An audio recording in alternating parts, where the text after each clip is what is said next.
যা হওয়ার ছিল তাই হলো। সূত্র অনুযায়ী সেই কথাই। ভারতের কাছে লজ্জার হার বাংলাদেশের। ঠিক কি করলে রানের দেখা পাবেন বাংলাদেশের টপ অর্ডারের তিন ব্যাটার? কোচ ডেভিড হ্যাম্প বা খেলোয়াড়দের কেউই এই উত্তর জানেন না। জানেন কিনা তা নিয়ে প্রশ্ন উঠতেই পারে। বিশ্বকাপে নিজের চরম অফ ফর্মকে সঙ্গী করেই উড়াল দিয়েছিলেন লিটন কুমার দাস এবং অধিনায়ক নাজমুল হোসেন শান্ত। দুজনের কেউই রানের দেখা পাননি প্রস্তুতির এই লম্বা সময়ে। আগে ব্যাট করতে নামা ভারত শুরুতে সংগ্রাম করলেও সময়ের সঙ্গে হাত খুলে বড় স্কোরই সংগ্রহ করেছিল।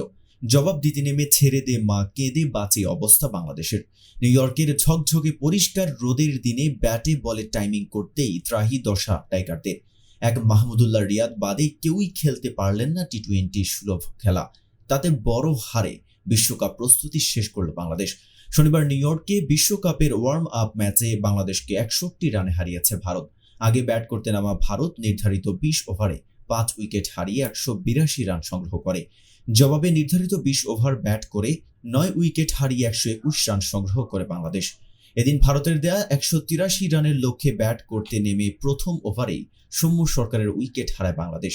রানের খাতা খোলার আগেই আর্শদীপের বলে উইকেটের পেছনে ঋষভ পন্তকে ক্যাচ প্র্যাকটিস করান সৌম্য। তৃতীয় ওভারের প্রথম বলে সৌম্যকে অনুসরণ করেন 6 রান করা লিটন।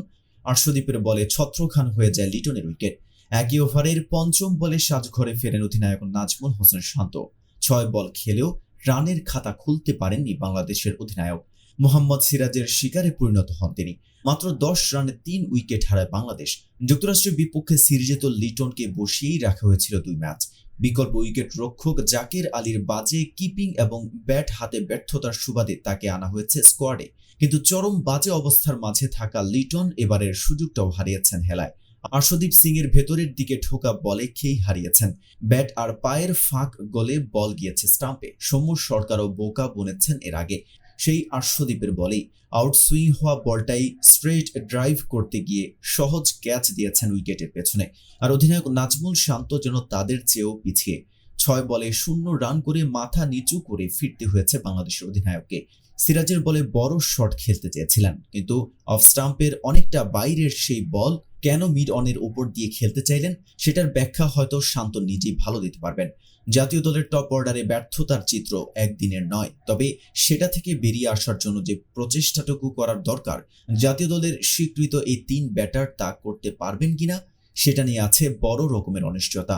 বেলায় বেলায় ক্যারিয়ারের মধ্য গগনে চলে এসেছেন 3 জনেই, আছেন বিশ্বকাপের মঞ্চে।